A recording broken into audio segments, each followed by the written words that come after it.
Baik.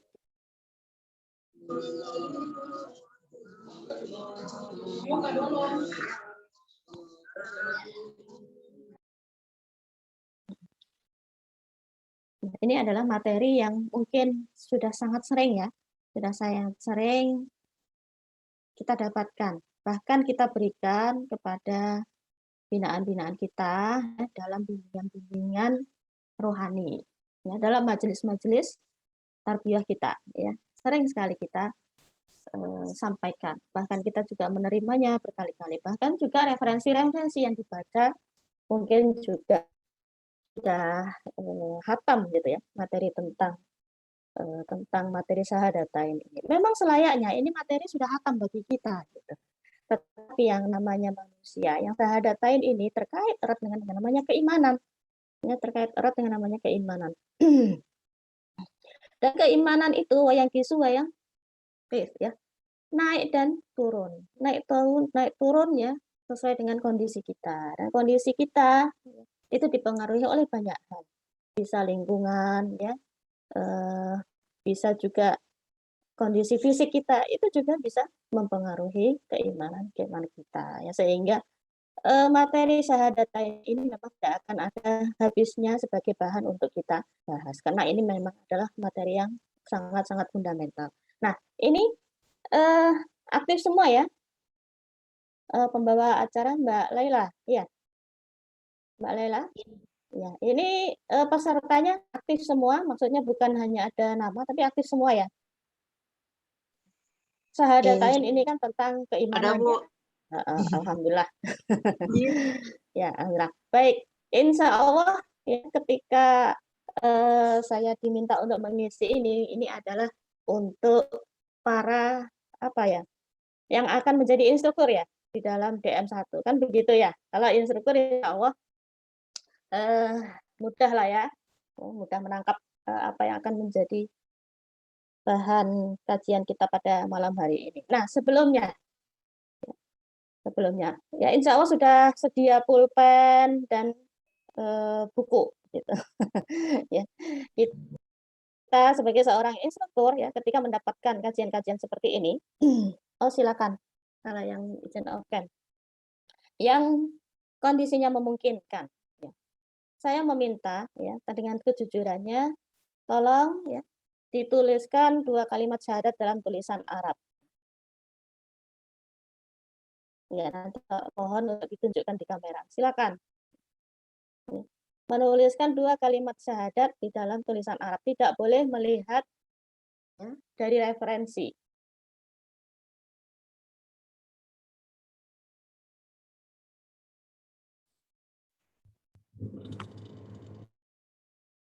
Ada yang sudah selesai? Ada yang sudah selesai kah?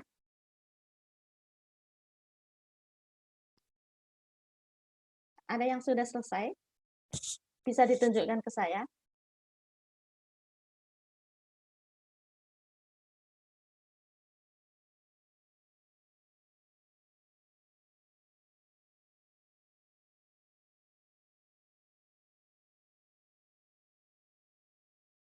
Silakan. Ada yang sudah? Baik. Bisa on kan tidak? Ya, ini pada bisa on kan nggak? Yang bisa memungkinkan on kan? Sudah ada yang nulis di chat. Silakan, ada yang nulis di chat. Kurang apa? Sudah benar atau kelebihan?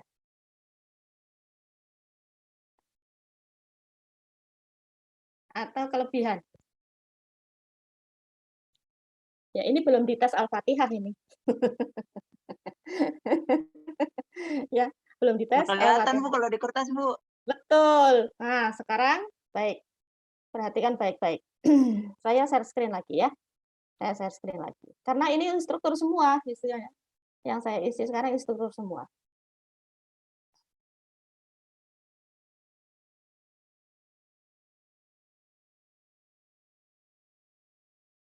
Ya. Ada yang tulisannya salah? Silakan diperhatikan, dicocokkan, dikoreksi sendiri ada berapa kesalahan.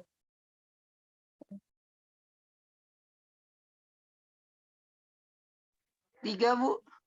3. Ah, Yang yang mhm, dannya kurang kurang apa tuh namanya, alif itu tuh, sama mhm, yang terakhir, Bu, yang terakhirnya 2, yang terakhirnya ilaulahu, saya ilaullahi, Bu. kasrohnya ya? Betul semua, Ilham Sastra Nagara, alhamdulillah. Ya, baik, ya. Eee, jadi itu ya, ini perhatian dari kita semua ya, kadang-kadang kita lupa substansinya. Ketika kita ingin membahas sesuatu hal ya, justru yang dari hal judulnya saja itu yang harus kita tanamkan lebih dahulu ya. Ini sangat-sangat memprihatinkan ya. Saya sangat prihatin kalau misalnya para calon-calon pembina, calon instruktur ya, murabi, akan tetapi ya, hal-hal fundamental seperti ini kita masih kurang memberi perhatian. Padahal itu banyak daurah kajian yang sudah diikuti. Begitu banyak ya sertifikat-sertifikat yang sudah kita dapatkan ya. Semoga ini bisa menjadi perbaikan bagi kita semua ya. Itu jangan diremehkan. Baik, saya akan kembali ke share screen yang tadi ya.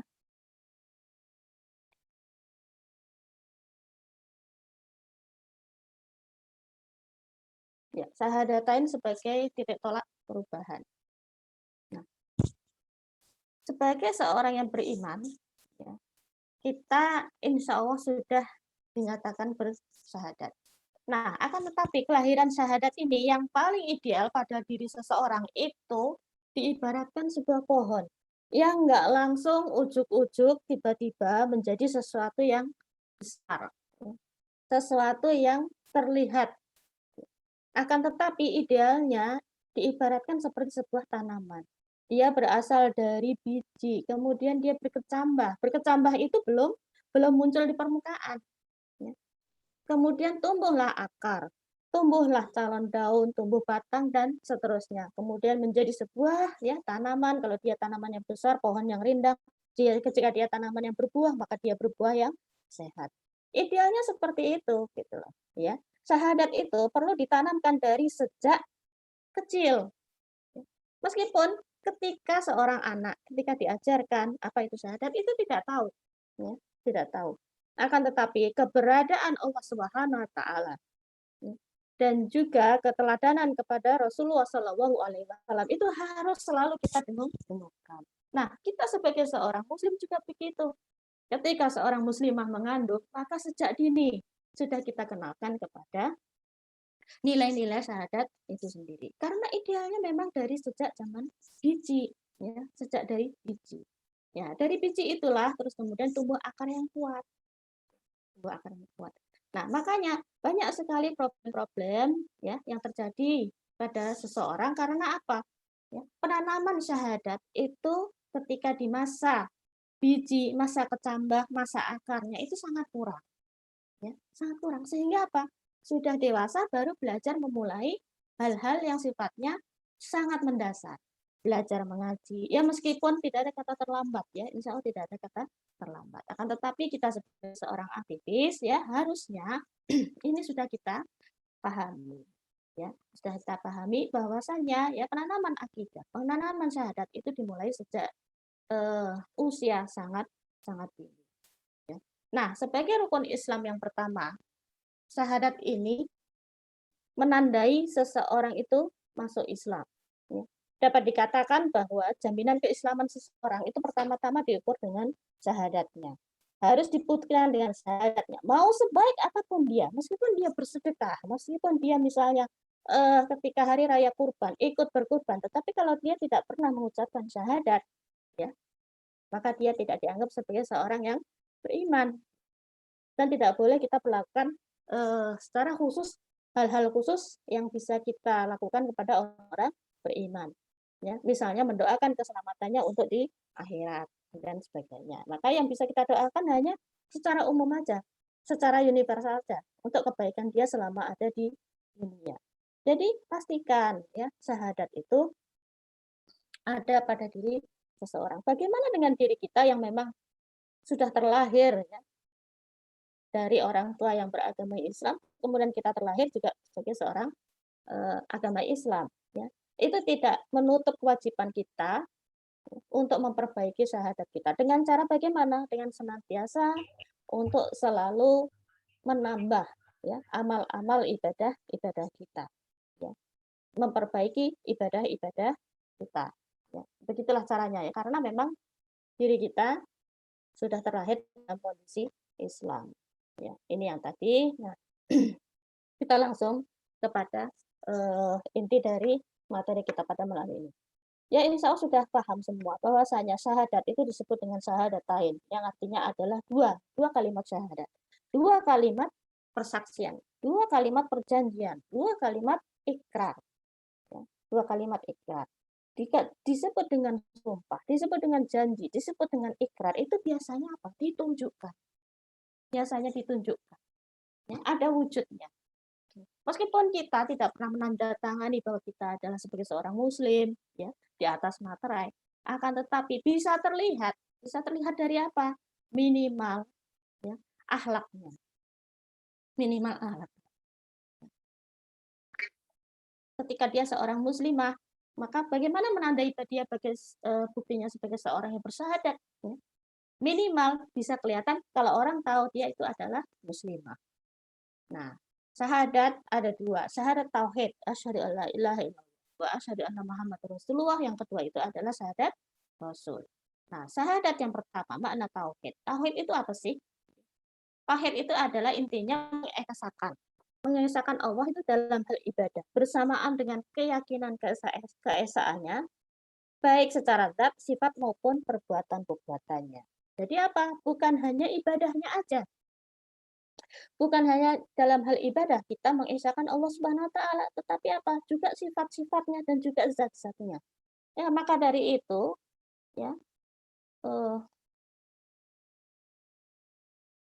nah ini para ulama itu membagi beberapa tauhid. Ini yang paling familiar kita dengar bahwa pembagian tauhid menurut para ulama. Yang pertama itu ada tauhid rububiyah. Mudah menghafalkannya, ya. Yaitu ketika kita mengesahkan keesaan Allah dalam hal penciptaan, pemilik, dialah yang mengatur, dialah yang memberi rezeki, dialah yang memelihara alam semesta ini beserta isinya. Sehingga yang terjadi adalah bentuk ketawakalan kita yang tertindih pada Allah Subhanahu wa taala. Ini tauhid rububiyah. Yang kedua adalah tauhid uluhiyah, ya. Apa itu tauhid uluhiyah? Meyakini bahwa Allah lah satu-satunya zat yang berhak disembah, berhak untuk diibadahi. Nah, ibadah di sini adalah melingkupi segala apa yang Allah cintai, apa yang segala Allah yang ridhoi. Berupa apa? Amalan-amalan baik amalan lahir maupun amalan batin. Ya. Itu adalah tauhid uluhiyah. Sedangkan yang ketiga, ya insya Allah juga sudah hafal semua, ya, adalah makna tauhid asma wa sifat, ya, mengesahkan Allah dalam hal nama-nama dan sifat-sifatnya, meyakini bahwa Allah menyandang seluruh sifat sempurna dan suci dari segala kekurangan, dan Allah itu berbeda dari seluruh makhluknya. Allah itu berbeda dengan yang diciptakan. Allah itu sang kholik, sedangkan ciptaannya itu adalah makhluk. Jangan heran kalau misalnya mendapatkan referensi, ya, bahwa pembagian tauhid menjadi tiga ini ada yang menganggap itu bid'ah. Ya, jangan heran. Kita harus bisa menjawabnya. Kita ini sudah instruktur gitu. Atau calon instruktur, kita harus bisa menjawabnya. Jawabannya apa? Memang pembagian tauhid ini pada zaman Rasulullah Shallallahu alaihi wasallam itu memang belum ada. Ya, akan tetapi seiring dengan kebutuhan dan perkembangan zaman, ya, pentingnya menerangkan konsep ketuhanan di dalam agama Islam, ya, perlu diperinci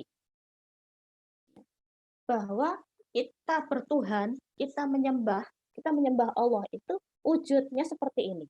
Yang pertama tadi itu, ya, tauhid rububiyah. Yang kedua tauhid uluhiyah. Yang ketiga tauhid asma wa sifat. Maka tidak akan diterima jika seseorang hanya mengimani Allah Subhanahu wa taala dengan satu tauhid aja gitu. Misalnya apa? Tauhid rububiyah. Dia melaksanakan seperti ini. Ya. Ini dilakukan oleh orang-orang kafir.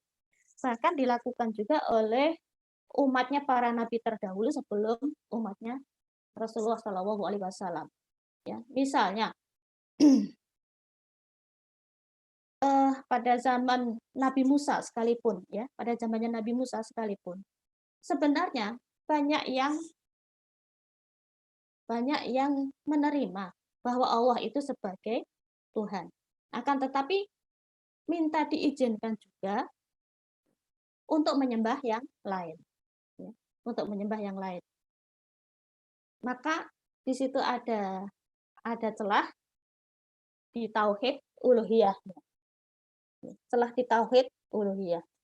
Pada zamannya Rasulullah juga begitu. Banyak sekali gitu ya orang-orang kafir Quraisy mau menerima ketuhanan Allah Subhanahu wa taala. Akan tetapi juga orang-orang itu menyembah yang lain selain menyembah Allah, yaitu menyembah berhala-berhala juga. Termasuk juga ya, ketika ditanya oleh Rasulullah, "Buat apa? Kita itu sudah punya Allah Subhanahu wa taala. Kenapa kalian harus menyembah para berhala-berhala itu?" Katanya apa? Mendekatkan diri kepada Allah itu dengan menyembah berhala. Ini tidak diterima, ya, tidak diterima oleh agama kita. Karena sesungguhnya yaitu tadi 3 konsep tauhid itu harus dimiliki, ya. Ada bendera. Selain meyakini keesaan Allah Subhanahu wa taala, ya, meyakini bahwa Allah lah yang memberi rezeki, ya, Allah yang mengatur segala alam semesta, tetapi juga harus mengesahkan Allah dalam hal ibadah. Nah, selain itu juga bagaimana menyikapi Allah Subhanahu wa taala itu sebagai zat yang memang sangat berbeda dengan makhluknya. Meskipun ya ada sifat-sifat Allah Subhanahu wa taala yang disamakan dengan sifat-sifat manusia. Akan tetapi kita harus mempercayainya bahwa sifatnya Allah itu lebih besar, maha segala-galanya daripada sifat manusia. Contoh, Allah itu maha melihat, Allah itu maha mendengar, Allah itu maha memberi. Jangan samakan persepsinya bahwa mendengarnya Allah, melihatnya Allah, ya. Terus kemudian maha memberinya Allah, itu sama dengan makhluknya. Sehingga nggak ada pertanyaan lagi, bagaimana Allah bisa mengawasi umatnya yang begitu banyak, ya, makhluknya yang begitu banyak, mulai dari hewan sampai manusia dan makhluk-makhluk gaib yang lain. Bagaimana cara mengawasinya gitu? Kita aja ya jangkauan pandangan kita ini.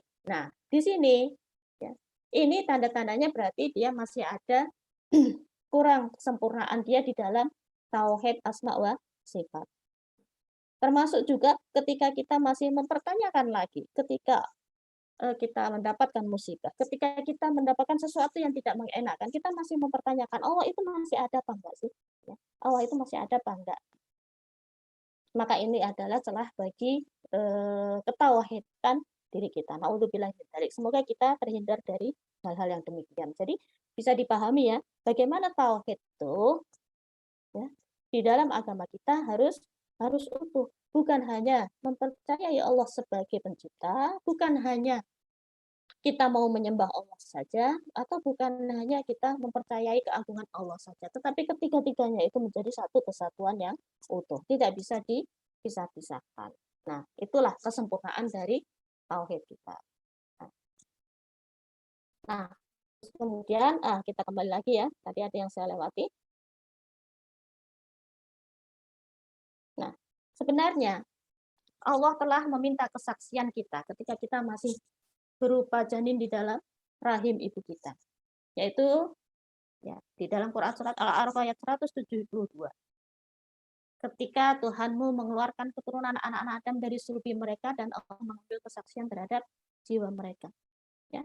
Allah berkata, Alastu birabbikum, bukankah aku ini Tuhanmu? Kemudian janin, ya, kita waktu itu di dalam rahim ibu kita, ya, kita menjawab qalu bala syahidna. Benar, engkau adalah Tuhan kami. Kami menjadi saksi.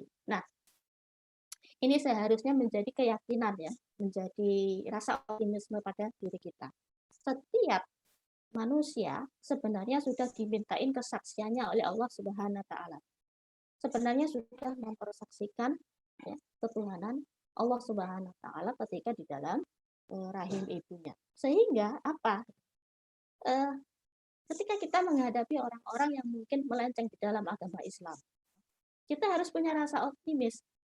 Insya Allah ya, persaksian yang telah dia katakan selama dia dulu berada di dalam rahim ibunya, ya, itu akan terpanggil, ya, akan terpanggil. Allah akan memunculkannya kembali. Ini harus menjadi rasa optimisme kita. Karena apa? Pada dasarnya orang itu sudah bersyahadat di dalam rahim ibunya. Termasuk juga kepada orang-orang dewasa saat ini, ya, yang dia beragamanya non Muslim, itu sebenarnya dia juga sudah mempersaksikan ketuhanan Allah Subhanahu Wa Taala. Makanya ya kadang-kadang kita tidak tahu hidayah itu datangnya dari mana. Tahu-tahu ada orang mengatakan, ya, tahu-tahu ada orang-orang yang dulunya memusuhi agama Islam, terus kemudian tiba-tiba dia datang ingin menyatakan masuk Islam. Nah inilah karena dia diingatkan oleh Allah SWT kembali bahwasanya persaksian dia di dalam rahim ibunya pada waktu dia masih berupa janin gitu ya. Nah, jadi itu harusnya yang menjadi rasa optimisme kita. Makanya nggak ada ini ya, nggak ada kata kita patah semangat ketika kita mendakwahi kepada orang-orang, ketika kita mau memberitahu kepada orang-orang gitu kan, kepada adik-adik tingkat kita nanti ya, pada mutarabi kita nanti gitu. Ketika dakwah kita mungkin belum diterima, maka jangan patah semangat ya. Tugas kita itu adalah menjadi penyampai kebaikan buat mereka. Mereka terbuka pintu hatinya, terbuka pikirannya, ya, terbuka jiwanya, itu adalah tugas dari Allah Subhanahu wa taala. Ya, kita hanya perlu rasa optimis itu. Rasa optimis itu yang kita perlukan. Nah, sehingga ada salah seorang ulama membahas di dalam kitab fikihnya itu memberi contoh sangat ekstrim. Memberi contoh sangat ekstrim, yaitu ketika datang kepadamu seseorang yang ingin bersyahadat, maka saat itu juga ya, syahadatkanlah. Tentunya dengan cara-cara yang diakuin oleh hukum ya, hukum positif di negara masing-masing. Ketika datang kepadamu seseorang ingin bersyahadat, maka saat itu ya, syahadatkanlah. Mengapa?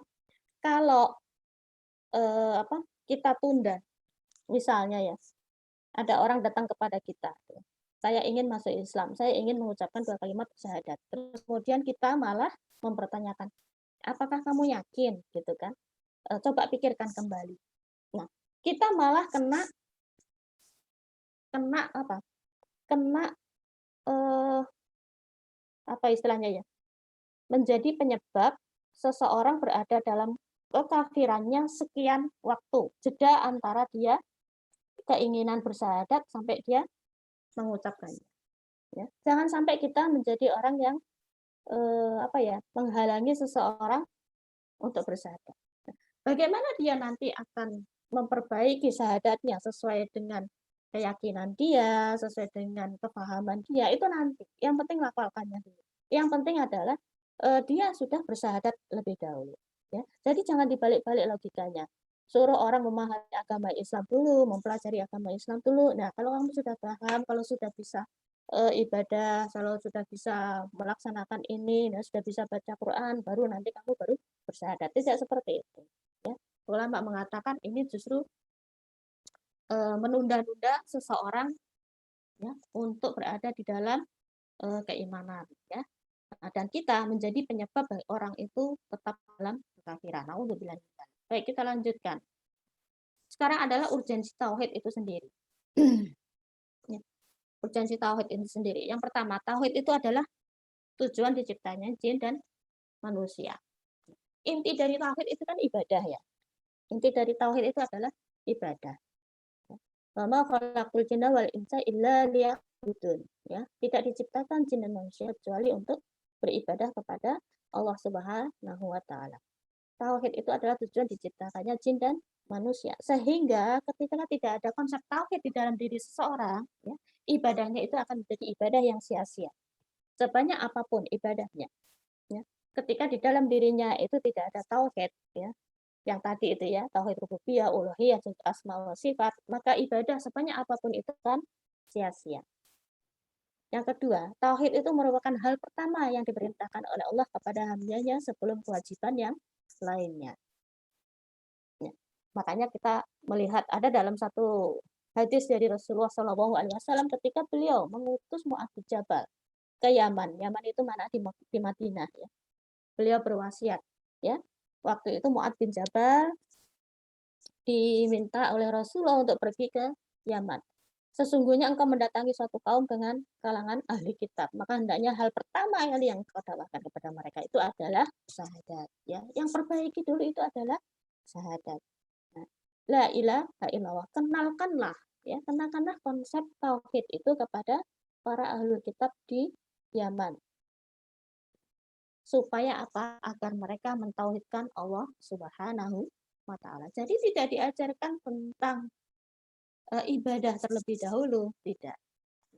Tidak diajarkan tentang bagaimana cara bermuamalah yang baik, tidak. Akan tetapi apa? Konsep tauhid, ya. Yang penting adalah menyembah Allah dulu dengan cara menyembah yang sebenar-benarnya. Nah, makanya ketika pengharaman khamr, ya, minuman yang memabukkan, itu kan bertahap, tidak langsung diharamkan. Karena apa? Ditanamkan konsep tauhidnya dulu. Harapannya apa? Ketika tauhid itu sudah tertanam dalam diri seseorang, maka ketika dilarang ini dan itu, ya, diminta untuk melaksanakan kewajiban ini itu akan mudah, ya. Akan mudah karena konsepnya adalah tauhid dan itu terbukti ketika suatu saat perintah khamr itu benar-benar turun, larangan untuk meminum khamr itu benar-benar turun, yang dilakukan apa oleh orang-orang Muslim saat itu. Saat itu masih boleh ya meminum khamr. Langsung dipecahkan semua botol-botol minuman keras, ya, kendi-kendi, ya, tempat minuman keras, sampai digambarkan oleh salah seorang sahabat saat itu di kota Madinah banjir minuman keras, banjir anggur, minuman anggur. Karena apa? Memang kebiasaan orang pada zaman dahulu itu, ya, orang-orang Quraisy, minuman keras itu adalah hal yang wajar. Akan tetapi ketika ditanamkan tauhid benar, ya, maka ketika Allah melarang, seketika itu juga dihentikan. Begitu juga ketika Rasulullah SAW, ya,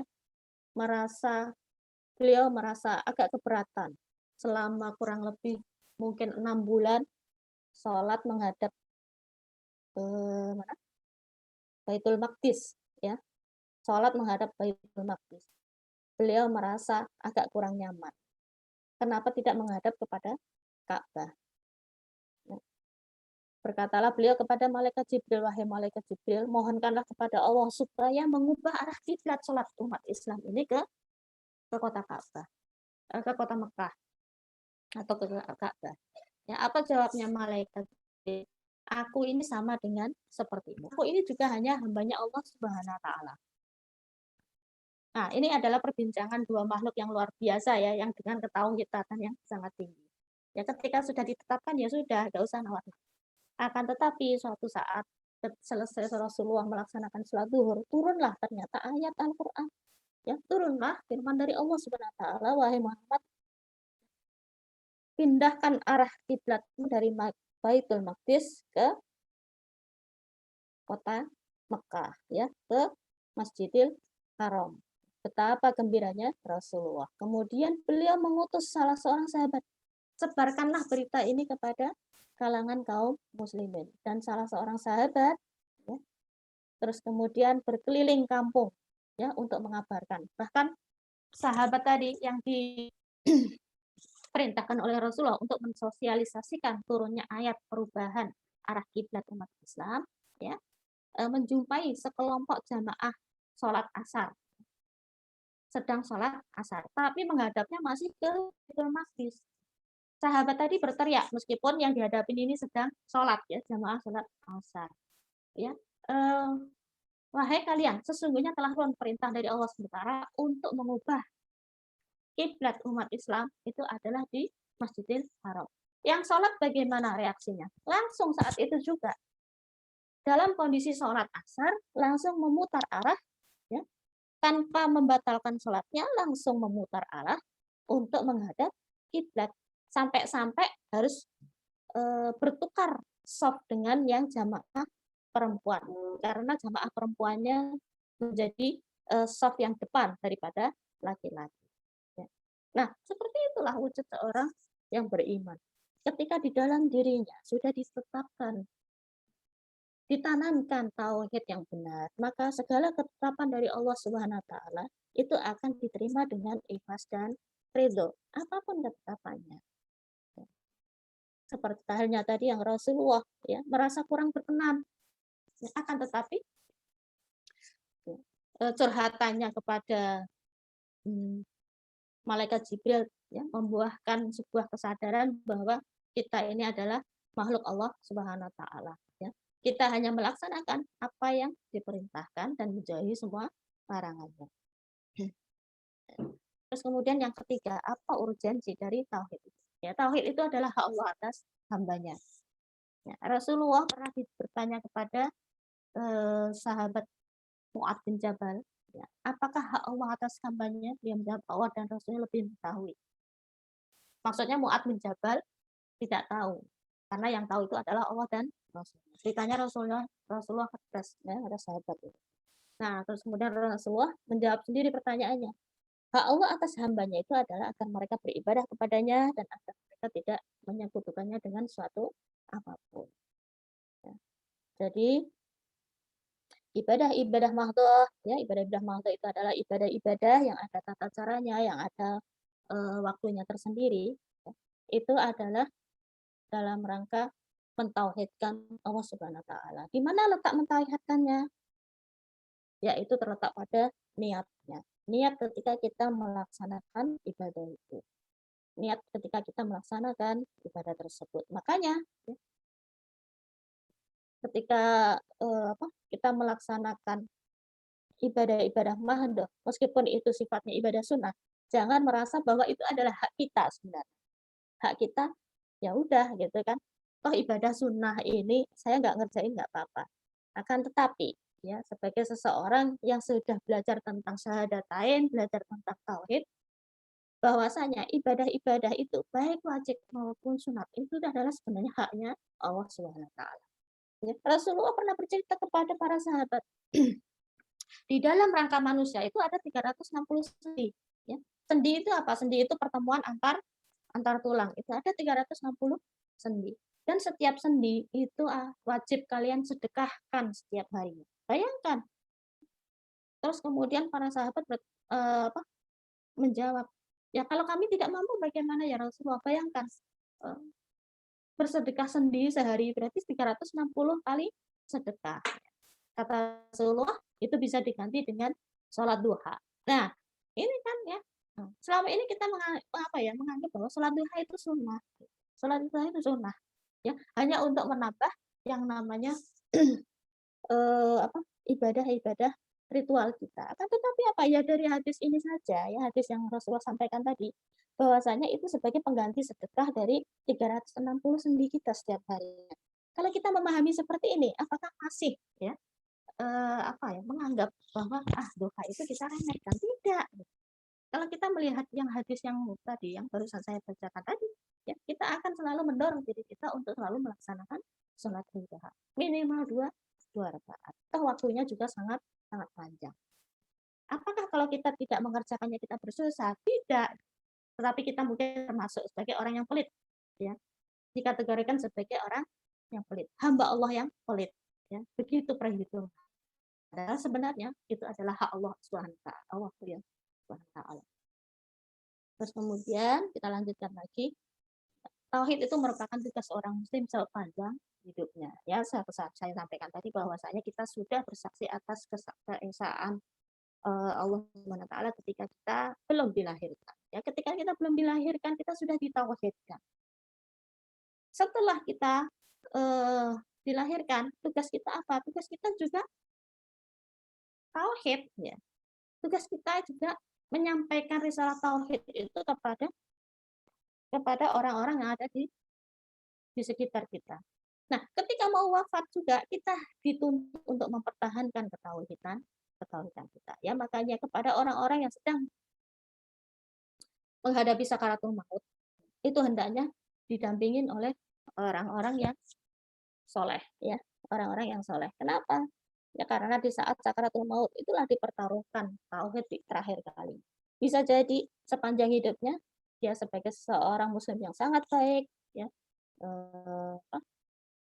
tidak kurang amal ibadahnya, tidak kurang kesolehannya, akan tetapi ketika sakaratul maut itu, ya, semua itu bisa terjadi. Ya, di sana terjadi perang tarik menarik antara kebaikan dan keburukan. Ya, makanya ketika seseorang sakaratul maut, dia sudah ditampakkan bahwa ketika nanti posisimu itu ada di mana, ya ketika di akhirat. Makanya ya, tugas untuk mempertahankan tauhid ini sepanjang hidup, ya, luar biasa. Dan yang kelima, tauhid itu adalah inti dakwah para rasul. Semua nabi dan rasul diutus oleh Allah Subhanahu wa taala untuk mengajarkan tauhid. Sejak zamannya Nabi Adam sampai Nabi terakhir Rasulullah SAW, semuanya mengajarkan tauhid. Bentuk ibadahnya saja yang berbeda-beda. Ya, setiap nabi dibekali dengan mukjizatnya masing-masing. Setiap nabi dibekali dengan mukjizatnya masing-masing. Karena apa? Karena untuk menyampaikan risalah tauhid itu berat. Berat. Makanya diberikan bekal berupa mukjizat. Dan mukjizatnya para nabi dan rasul itu disesuaikan dengan kondisi masyarakat. Nah, ketika Nabi Musa diberikan mukjizat tongkat, ya, yang bisa berubah menjadi ular, yang bisa membelah lautan, ya karena masyarakat umat pada zamannya Nabi Musa itu adalah orang-orang tukang sihir, sehingga disesuaikan. Tukang sihir andalannya apa? Tongkat. Begitu juga dengan Nabi Isa, diberikan mukjizat bisa menyembuhkan orang sakit, bahkan bisa menghidupkan orang yang sudah mati. Mengapa? Ya karena masyarakatnya saat itu mayoritas itu adalah orang-orang yang menekuni bidang kesehatan. Sehingga seorang tabib yang banyak menyembuhkan orang sakit, nah itu sangat diagung-agungkan. Sehingga Allah memberikan mukjizat kepada Nabi Musa untuk menyaingi tabib-tabib pada zamannya. Ya, Rasulullah bagaimana? Ya, Rasulullah bagaimana? Meskipun Rasulullah juga diberikan mukjizat yang fisik, ya, yang sangat mengagumkan seperti bisa membelah bulan dan sebagainya. Akan tetapi mukjizat Rasulullah yang paling agung itu adalah Al-Quran. Mengapa? Karena yang dihadapi saat itu adalah orang-orang yang pandai sebenarnya. Orang-orang yang pandai dari segi keilmuan pandai, ya, terutama di bidang sastra. Sehingga mukjizat Rasulullah juga menyesuaikan dengan apa yang dipunyai, apa yang menjadi tren di dalam masyarakat. Ya, intinya apa? Intinya apa adalah bahwa ketika kita menyuruh kepada masyarakat, kita harus mengikuti juga trennya apa. Sarananya itu harus mengikuti kepada orang-orang yang mungkin di pelosok, di pedalaman, di daerah-daerah yang sangat terpencil. Mungkin cara menyampaikannya ya nggak cocok kalau kita pakai Zoom, ya kan, pakai PowerPoint ya nggak bakal cocok gitu. Cocoknya apa? Kita turun ke lapangan, kepada orang-orang yang membutuhkan sandang pangan papan, ya, maka rebutlah hatinya dengan mencukupinya kebutuhan sandang pangan dan karena apa ya ini menjadi apa ya semacam berbicaralah dengan kaummu ya dengan bahasa kaummu. Artinya apa yang mereka butuhkan itu yang kita berikan. Selain itu ya dengan sarana-sarana yang sesuai, yang menjangkau oleh objek-objek dakwah kita. Nah, terus kemudian, dakwah Rasulullah ini adalah revolusi akidah. Kenapa? 23 tahun perjalanan dakwah Rasulullah itu 13 tahunnya ada di Mekah. Maka yang menjadi perhatian kita itu adalah fase Makkiyah, yaitu ketika beliau berusia 40 sampai 53 tahun. Ini Nabi berada di dalam fase Makkiyah. Beliau berada di Mekah. Nah, rentang 13 tahun itu beliau ngapain aja? Beliau menguatkan ya, fondasi keislaman, baik akidah maupun akhlak. Jadi tidak pembebanan yang masalah ibadah. Bahkan perintah untuk melaksanakan sholat itu adalah 1 tahun sebelum beliau hijrah. 1 tahun sebelum beliau hijrah itu baru ada perintah sholat. Ya, yang artinya apa? Ketika beliau hijrah, beliau sudah membawa bukan tauhid lagi, tapi sudah membawa beban taklif, yaitu berupa ibadah kepada Allah Subhanahu wa taala. Nah, inilah kondisi yang kokoh ya, kondisi yang kokoh. Makanya juga banyak sekali orang-orang yang belum melaksanakan ibadah kita itu ya karena memang apa ya tidak menganggap itu sebagai sebuah kewajibannya kepada Allah Subhanahu wa taala. Mendekatkan dirinya kepada Allah Subhanahu wa taala dia wujudkan dengan hal-hal yang justru tidak ada aturannya di dalam agama kita. Yaitu tadi ya seperti orang-orang kafir Quraisy ya dengan menyembah berhala. Nah, di masyarakat kita ada gitu. Ya. Dengan apa? Misalnya ritual-ritual malam 1 suro ya. Sholat sih enggak, puasa juga enggak, apalagi haji. Akan tetapi apa? Ketika malam 1 Muharram ya, ramenya luar biasa.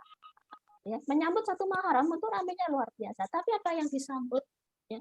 Yang disambutnya 1 Muharram ya, tapi dengan cara-cara yang penuh dengan kemungkaran, tidak sesuai dengan ajaran kita. Ya, ini adalah apa ya? kekurangan yang ada di dalam masyarakat kita. Mengakui sebagai seseorang yang beriman, akan tetapi cara mendekatkan diri kepada Allah SWT dengan cara seperti orang-orang yang bukan beriman. Nah, konsekuensi dari syahadat ada 2. Karena syahadat tadi ada 2. Ya, syahadat tauhid dan syahadat rasul. Konsekuensi dari syahadat tauhid berarti menyandarkan aktivitas kita itu hanya kepada Allah Subhanahu wa taala dan membebaskannya dari penyakit-penyakit amal. Karena apa? Ya, penyakit-penyakit amal inilah yang akan menggerogoti pahala kita. Ketika pahala kita sudah digerogoti oleh penyakit-penyakit amal, penyakit-penyakit ibadah, maka yang terjadi adalah degradasi keimanan. Ya, degradasi keimanan atau ketidaksempurnaan iman kita. Apakah penyakit itu riya, ujub, aman? Ya, ini yang paling familiar. Jadi jangan hanya mengukur kepada banyaknya intensitas aktivitas kita, ya, aktivitas kerja dakwah kita, tetapi juga dilihat juga kualitasnya. Ya, kualitasnya itu seperti apa? Tingkatkan kerja kita selain kuantitasnya juga tingkatkan kualitasnya. Bebaskan aktivitas ya, dakwah kita itu dari yang namanya ujub, sum'ah dan man. Riya itu apa? Yaitu ketika kita beraktivitas ingin dilihat oleh orang lain, ya, ingin dimutabain orang lain. Ayo, siapa yang maaf ini mungkin ada yang bisa di mute ya.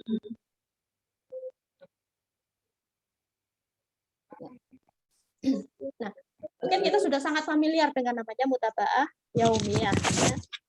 Kita sangat familiar dengan yang namanya mutabaah yaumiyah. Jangan sampai ya kita melakukan ibadah yang tercantum di dalam mutabaah yaumiyah itu karena apa? Ya karena kita lagi disuruh mengisi. Kalau misalnya tidak ada mutabaah yaumiyah, los saja. Los aja ibadah-ibadah kita, jangan. Seharusnya kita ya, menjadikan Allah Subhanahu wa taala itu sebagai ya, pengawas kita yang tertinggi, bukan murabi kita, ya, bukan instruktur kita.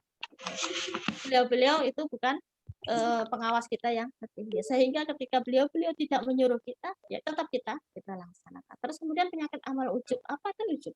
Ujub itu dibangga-banggakan. Ya.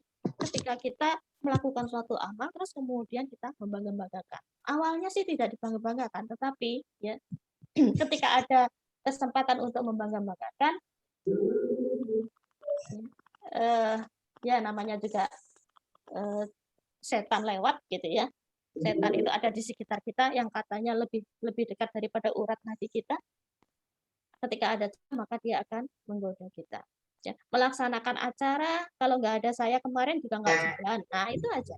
Kemarin MC kemarin MC-nya nggak datang, untung saya ada. Nah, ya, hal-hal yang seperti ini yang harus dihindari, gitu kan. Nggak kayak saya, gitu kan, selalu hadir kajian itu tepat tepat waktu. Bangga yang disamarkan. Sum'ah adalah ketika aktivitas dia ingin didengarkan oleh orang lain. Jadi ketika dia melakukan suatu aktivitas kebaikan itu sengaja diberitakan kepada orang lain supaya memang untuk diketahui. Bedakan dengan mensyiarkan dalam rangka sebagai motivasi atau sebagai sebuah pertanggungjawaban daripada sebuah kegiatan, itu beda. Man apa? Ini yang paling jarang kita dengar, penyakit amal yang terakhir. Man itu adalah mengungkit-ungkit kembali. Kita melakukan amal kebaikan, entah itu dalam bentuk menolong orang lain, ya, memudahkan aktivitas orang lain, di kemudian hari diungkit-ungkit. Kok saya lagi gitu kan? Yang lain kenapa? Kemarin kan sudah saya langsung, sekarang kok saya lagi? Nah, diungkit-ungkit lagi. Nah, biasanya sih seperti itu. Nah, konsekuensi dari syahadat Rasulullah yang kedua, ya, yaitu beraktivitas sesuai dengan tuntunan Rasulullah Shallallahu Alaihi Wasallam. Ya. Beraktivitas sesuai dengan tuntunan Rasul. Jadi konsekuensi syahadat itu cuma dua. Sandarkan aktivitas kita itu hanya kepada Allah Subhanahu wa taala. Bebaskan aktivitas-aktivitas kita itu ya minimalisir dari penyakit-penyakit amal. Yang kedua, aktivitas kita itu harus sesuai dengan tuntunan Rasulullah Shallallahu alaihi wasallam. Ya sebenarnya ini adalah satu materi tersendiri. Konsekuensi syahadat itu sebenarnya ada satu materi tersendiri, yaitu hurumatilah. Ya, hurumatilah. Ada di manakah hurumatilah itu? Ada di Quran surat Al-Hajj. Ya. Quran surat Al-Hajj ayat 30. Nah, zalika wa may yu'azzim hurumatillah. Demikianlah perintah Allah, dan barang siapa mengagungkan apa-apa yang terhormat di sisi Allah.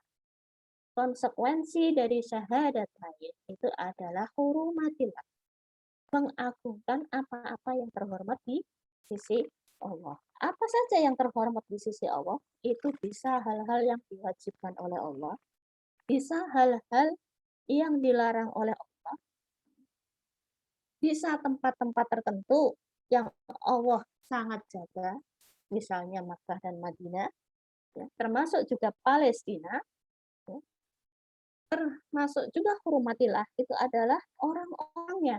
Ya, ada orang-orang yang Allah cintai, ada golongan-golongan yang Allah cintai, itu juga hormatilah. Termasuk juga hormatilah adalah waktu-waktu istimewa. Ada waktu-waktu istimewa. Apa itu? Ada Ramadan, ada Muharram, ada Dzulhijjah, ya. Ada Rajab, ada juga Sya'ban. Itu semua adalah hurmatilah. Sehingga ketika kita sudah memahami syahadatain, yang kita lakukan adalah mengagungkan hurmatilah. Ya.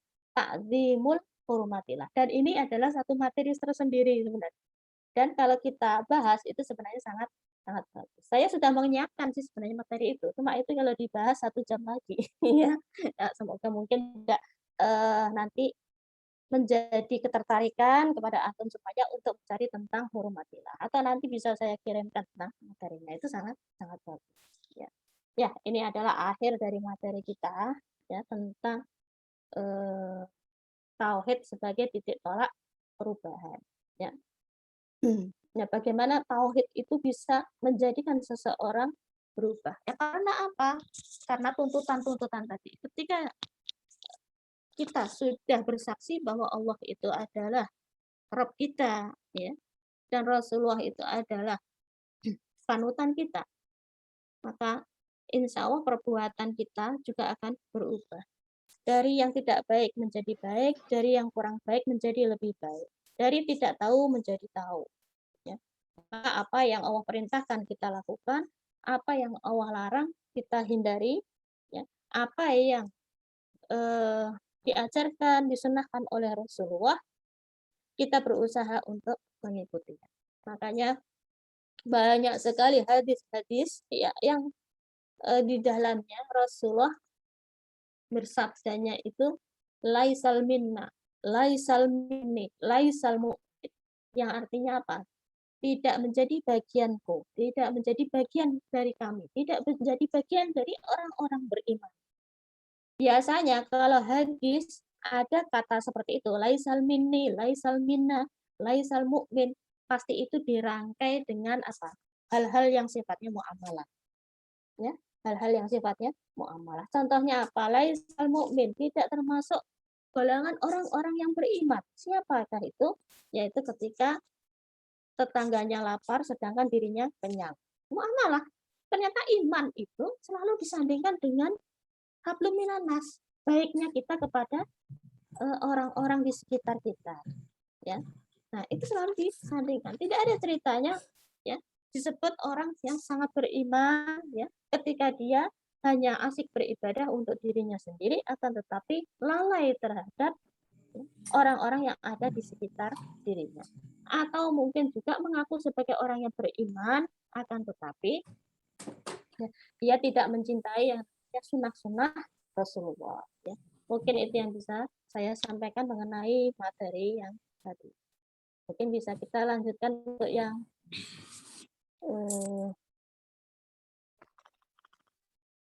sesi berikutnya. Ya. Assalamualaikum warahmatullahi wabarakatuh.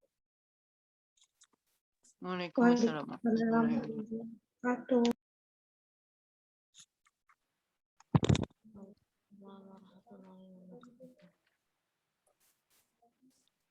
Saya kan istirahat dulu. Gantian yang ngomong. Silakan. Kembalikan kepada Khairan kepada Ibu yang sudah mengingatkan kami mengenai materi tentang syahadatain, di mana sangat fundamental sekali untuk kita semua. Terima kasih sekali lagi kepada Ibu. Selanjutnya yaitu teman-teman dipersilahkan untuk mengisi post-test. Setelah mengisi post-test nanti sebelumnya ini langsung diskusi atau istirahat dulu, Bu? Mengisi langsung post-test. saja, apa-apa. Langsung diskusi saja. Berarti kita langsung diskusi, setelah itu mengisi post-test. Bagi teman-teman yang ingin bertanya, boleh perkenalkan namanya, asal daerahnya. Silakan bagi teman-teman yang ingin bertanya.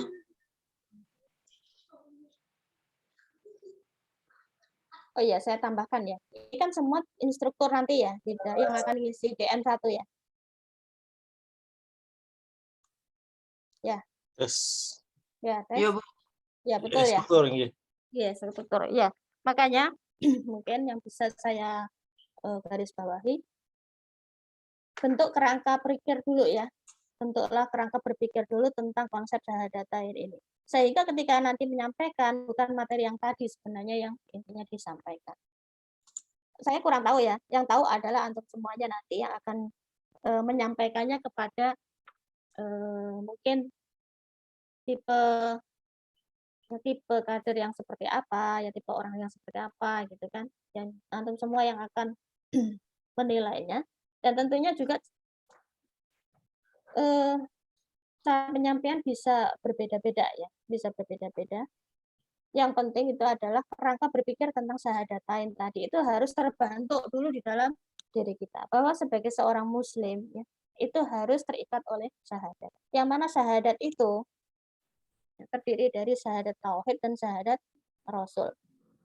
Yang semuanya meminta konsekuensi kepada diri kita. Syahadat tauhid itu meminta diri kita untuk selalu meluruskan niat kita, menyandarkan aktivitas kita kepada Allah Subhanahu wa taala, bukan kepada yang lainnya. Sehingga menimbulkan kesadaran apa?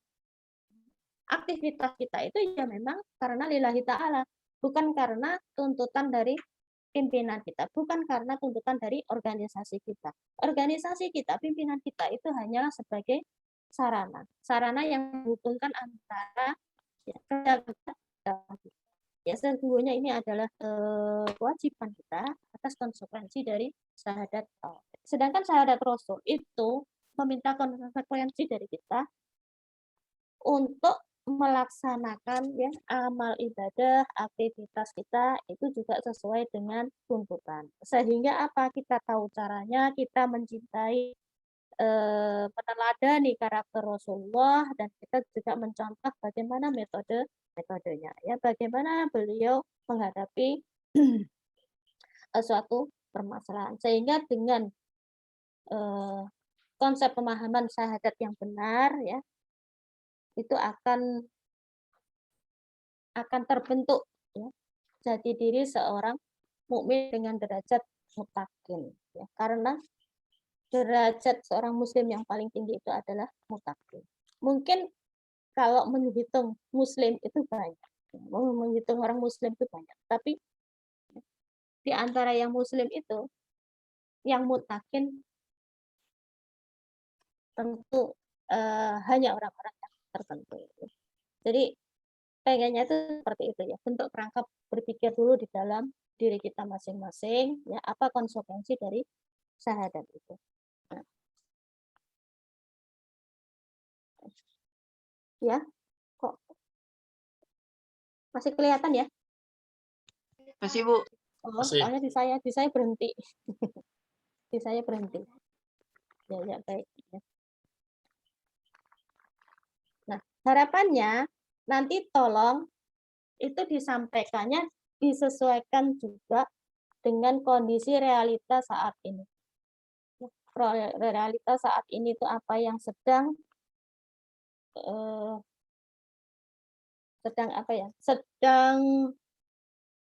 menjadi pembicaraan halayak, terutama di kalangan anak muda. Yang itu sebenarnya ya, kalau kita concern membedahnya, akar masalahnya itu adalah lemahnya akidah. Tahu film Cyanida tidak? Tahu film Cyanida tidak?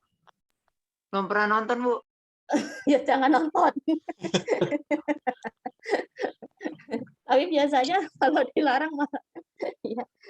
Bukan kasusnya Jessica Iskandar tuh bukan ya? Kenapa? Yang kasus Jessica Iskandar tuh bukan ya? Iya. Ya. Biasa, tapi biasa kalau dilarang terus coba jangan ya. Ya. Ya Bu, enggak Bu. Kenapa? Ya Bu, enggak nonton Bu. Ya, iya. Nah, ini sebagai salah satu contoh ya bahwa degradasi akidah kita itu sudah sangat-sangat mengkhawatirkan ya, yang ada di tengah-tengah masyarakat kita itu sudah mengkhawatirkan. Jadi tuntutan kita itu adalah kita harus semakin produktif, semakin kreatif, semakin inovatif. Produktif itu apa? Jangan pernah berhenti ya aktivitas dakwah kita. Kreatif itu apa? Ya, bahwa aktivitas dakwah kita itu harus semakin terpadu, semakin rapi. Inovatif itu apa? Munculkan hal-hal baru. Ya kalau misalnya sekarang trennya orang di TikTok rusak semua. Rusak semua. Apa inovasi dari kita? Nah, ketika agenda-agenda untuk mendegradasikan keimanan itu melalui teknologi-teknologi, apa kreativitas kita tentang teknologi itu sendiri? Ya. Kalau usaha-usaha untuk mendegradasi keimanan lewat teknologi, sedangkan aktivitas kita hanya mentok di dalam halakoh-halakoh aja, gitu, tidak menyentuh teknologi. Nah, khawatirnya adalah yaitu masyarakat kita akan didegradasikan lewat di sana. Nah, itu buktinya itu luar biasa. Bagaimana LGBT ternyata diterima dengan lapang dada ya, di tengah-tengah masyarakat kita. Karena apa? Cara memasukkannya pintar. Ya. Mereka tidak langsung demo besar-besaran menuntut agar disahkan, tidak, smooth, ya, smooth. Nah, ketika orang-orang ya, orang-orang yang ingin mendegradasikan keimanan itu justru mencontoh bagaimana metode Rasulullah. Sangat pelan-pelan, ya, sangat pelan-pelan. Rasulullah kan tadi begitu, 13 tahun itu kan mengokohkan akidah, pelan-pelan tuh. Nah, itu malah digunakan oleh orang-orang yang akan merusak keislaman kita. Mereka masuknya itu pinter, secara pelan-pelan, ya, karena tahu kalau langsung menuntut bahwa ini disahkan, itu nggak akan yang namanya berhasil. Karena usaha itu sudah pernah dicoba kan, ya, sudah pernah dicoba. Nah, kalau sekali ada gitu kan, golongan pelangi yang terus kemudian demo minta disahkan, oh, paling kan anak kami udah turun duluan itu, direpek gitu dari segala penjuru Indonesia turun semua, keder kan. Nah, akhirnya mereka tahu nggak bisa pakai cara, ya, nggak bisa pakai cara begitu, dan luar biasa akhirnya masuk. Ya. Kasus apa lagi? Yaitu kasus bahwa di tengah-tengah masyarakat kita itu ada orang-orang yang seperti Rasulullah sampaikan di dalam hadis. Ya, kata Rasulullah bahwasanya setiap umatku itu akan dimaafkan oleh Allah SWT kecuali mujahirin. Bukan muhajirin, mujahirin. Siapa itu mujahirin? Yaitu orang yang melakukan kemaksiatan tetapi terang-terangan. Melakukan kemaksiatan terang-terangan. Keluar dari lapas dengan kasus pelecehan seksual, pencabutan, keluar disambut dengan rangkaian bunga. Ya. Keluar dari penjara terus kemudian masuk entertainment. Ya. Ini adalah mujahirin. Ketika seseorang ketika seseorang melakukan kemaksiatan itu terang-terangan. Dan kata ulama, ketika kita membicarakan para pelaku mujahirin itu tidak termasuk ghibah. Jadi sebenarnya silahkan sebut merek, mau sebut merek apa, Saiful Jamil boleh, ya, mau sebut merek Nikita Mizani boleh, ya. Atau Coki Pardede silahkan, ya. Karena itu tidak termasuk ghibah. Bahkan itu harus disebarluaskan apa kesalahannya dan siapa orang. Sudah jelas-jelas ya, itu tidak di counter oleh negara kita, dianggap sebagai hal yang wajar. Nah, itu pesan saya ya, agar hal-hal yang seperti itu diangkat. Karena apa? Itu sudah dianggap sangat-sangat wajar. Jangan sampai hal yang salah ketika menjadi biasa terus kemudian menjadi dianggap itu tidak sebagai sebuah kesalahan. Ya, mungkin itu yang bisa saya tambahkan tadi. Silakan jika kemungkinan ada yang mau didiskusikan.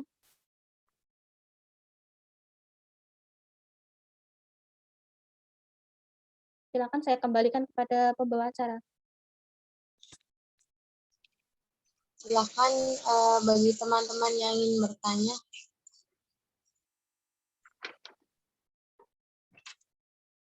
Kalau tidak ada, jangan dipaksa, Mbak. Ya, kalau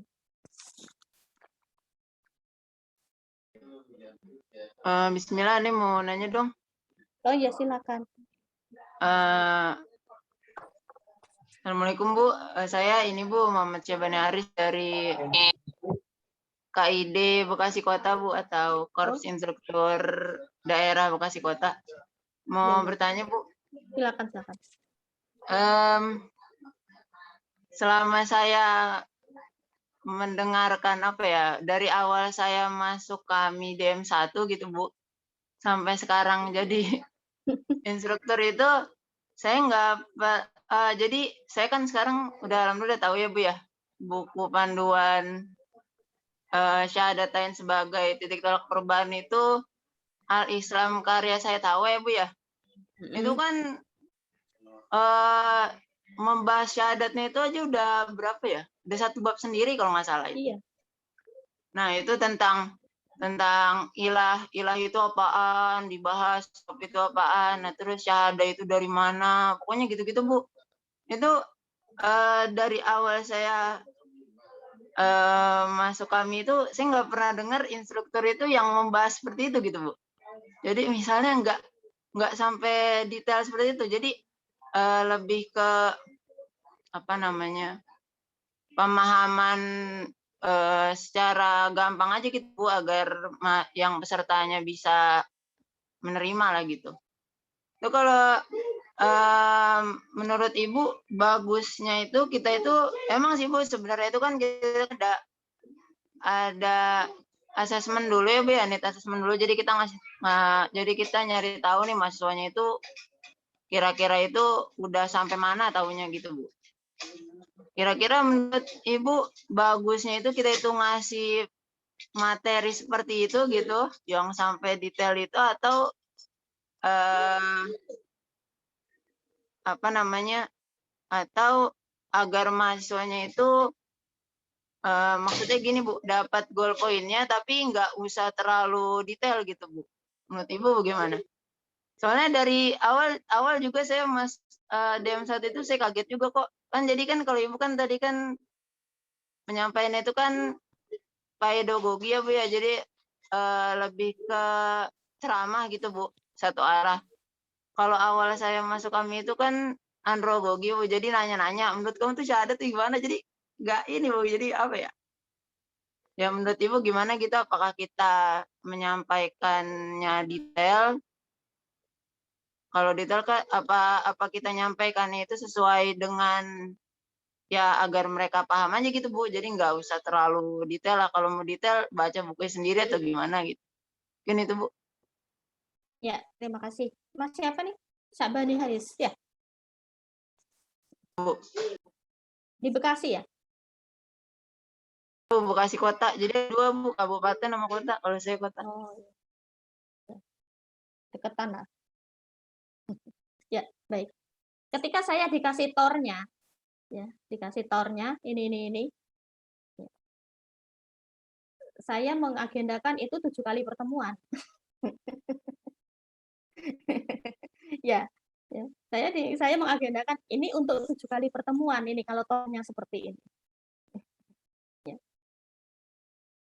Jadi, ya, sesuaikan waktunya. Sesuaikan waktunya. Ketika menyampaikan materi itu sesuaikan waktunya, diberikan waktu apa, ya.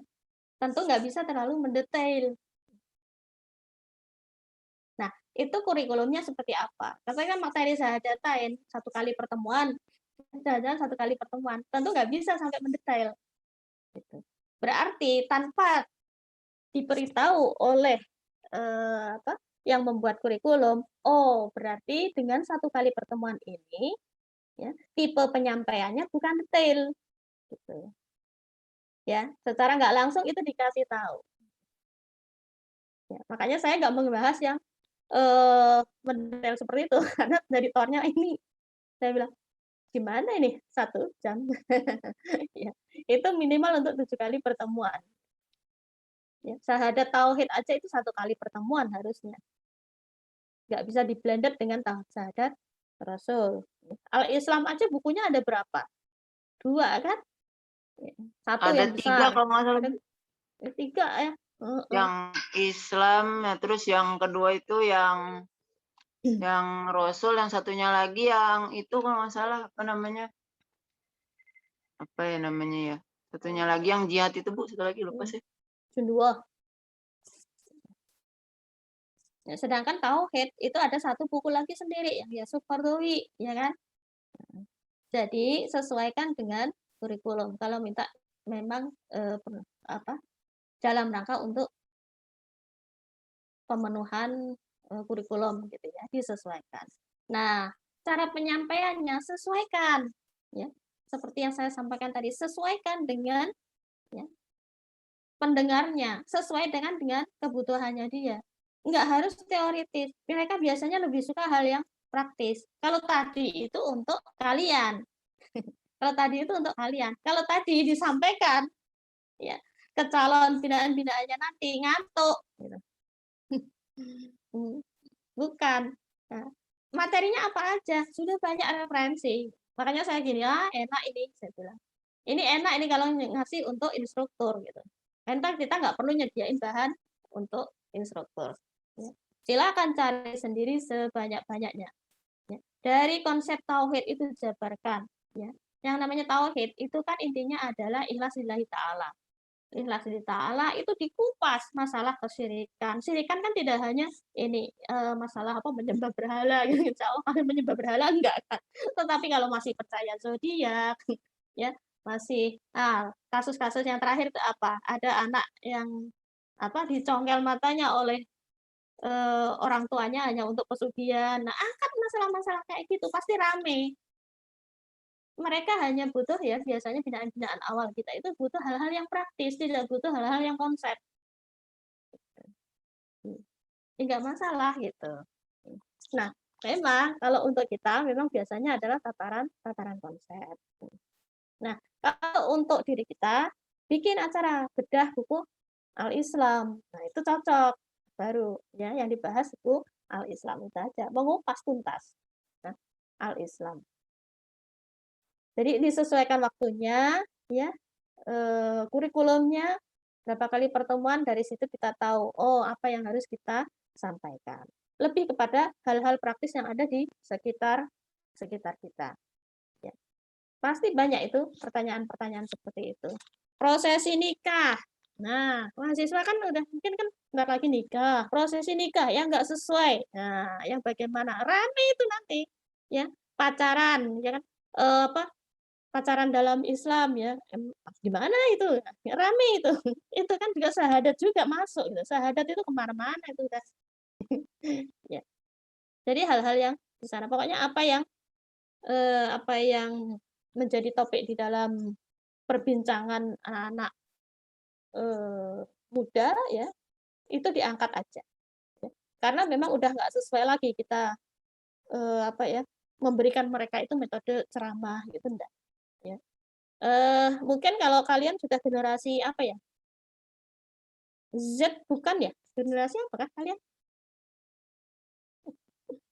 Kalau milenial enggak, udah enggak kayaknya.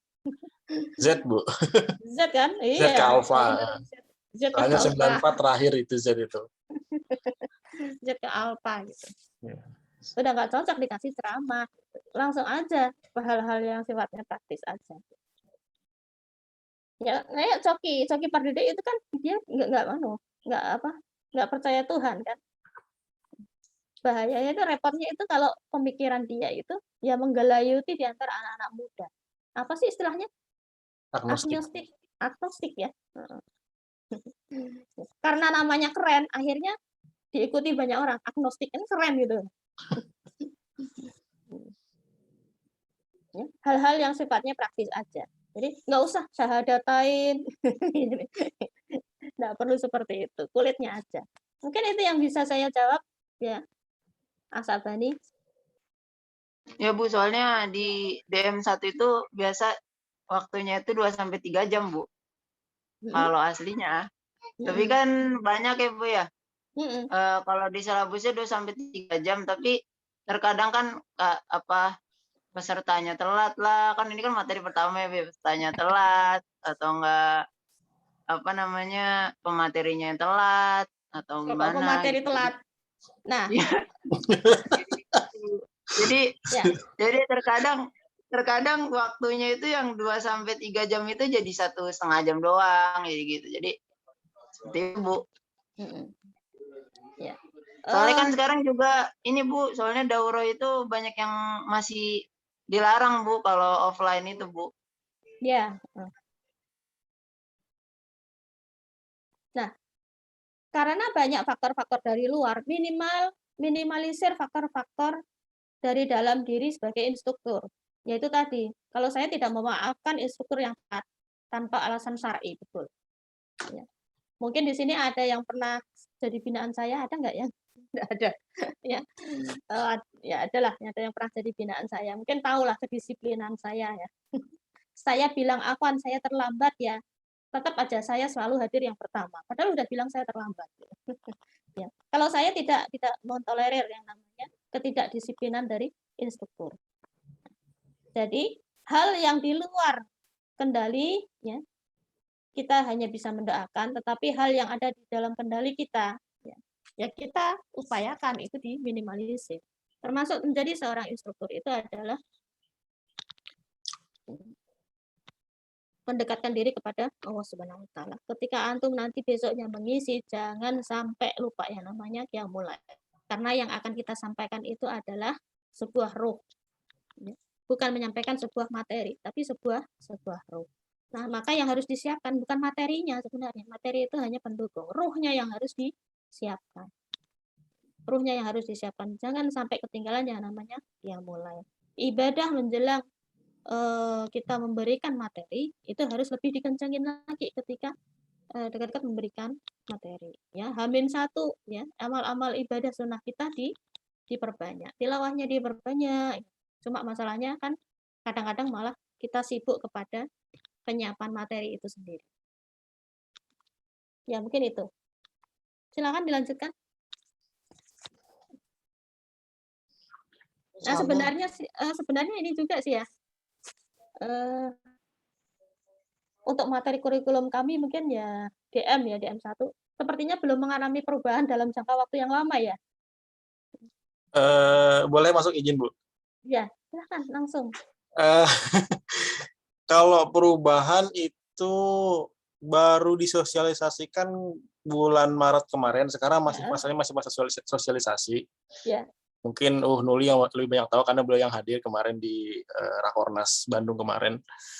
Itu sekarang fasenya masih sosialisasi, cuman mungkin buat yang di Kalteng yang beberapa bulan ke depan ini, Oktober, November, kan rencana Oktober DM1, November selalu ada DM3, itu kita coba implementasikan yang terbaru seperti itu. Meskipun mungkin dalam bahasa pusat itu masih uji coba, tapi kita ya nggak apa-apa duluan gitu, bukan bagus aja, Bu. Gitu.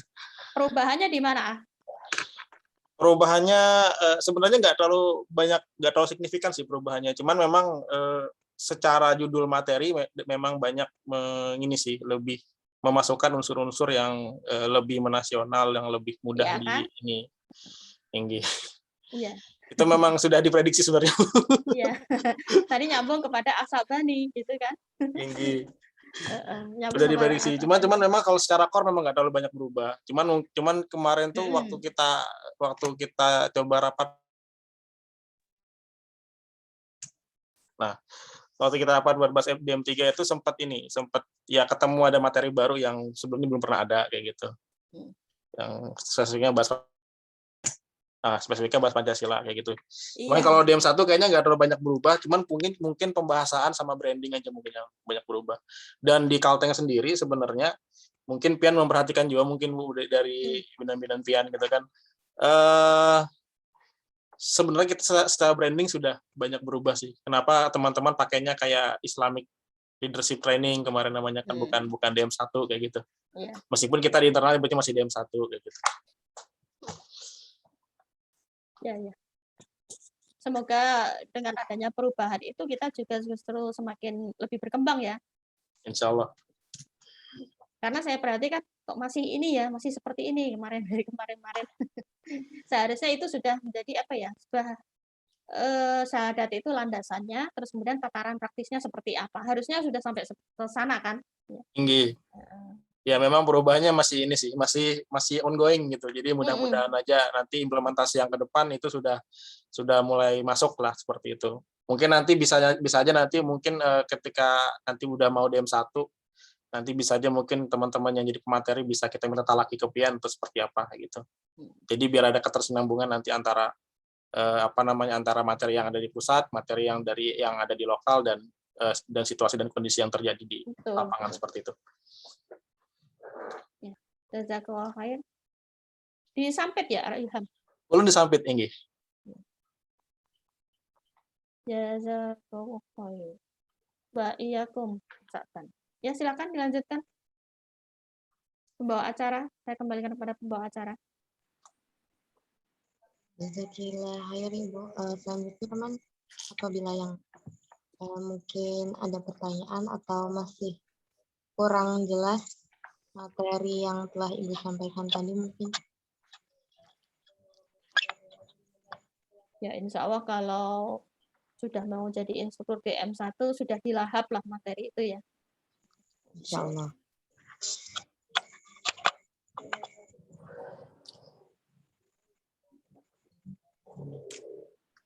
Ya, tinggal tataran di lapangannya nanti, ya, ketika berhadapan dengan binaan-binaan, ya, langsung sesuaikan dengan kondisinya. Yang penting itu adalah bagaimana menjadi solusi atau menjawab sebuah apa ya, menjawab sebuah mungkin yang selama ini bagi mereka itu adalah sebuah permasalahan, ya. Langsung aja kepada tataran praktisnya. Ya, cukup Mbak Lela. Baik Ibu, mungkin teman-teman sudah cukup jelas ya Ibu. Terakhir mungkin closing statement dari Ibu. Oh, closing statement ya. Baik. Seperti yang sudah saya sampaikan tadi ya, insya Allah kita di sini juga dalam rangka ini ya, mengejawantahkan syahadatain kita ya, bahwa kita melakukan aktivitas dakwah ini juga sebagai wujud dari ya kemantapan syahadatain kita. Jadi tetap ya luruskan niat ya, selalu berada di dalam ya satu barisan ya organisasi ya, dan jalanilah kehidupan seorang muslim dengan predikat sebagai aktivis dakwah dalam aktualisasinya sebagai seorang mahasiswa yang produktif, kreatif, dan inovatif. Ya. Jadi jangan menunggu arahan-arahan untuk hal-hal yang sifatnya bisa dikembangkan. Ya. Jangan menunggu taklimat-taklimat untuk hal-hal yang sudah bisa kita lakukan. Ya, sehingga perkembangan dakwah ini bisa selaras dengan perkembangan yang ada di masyarakat juga. Ya, karena apa? Yang terjadi di masyarakat itu begitu pesat ya, begitu pesat dan begitu cepatnya dengan itu tadi kreasi dan inovasi yang luar biasa.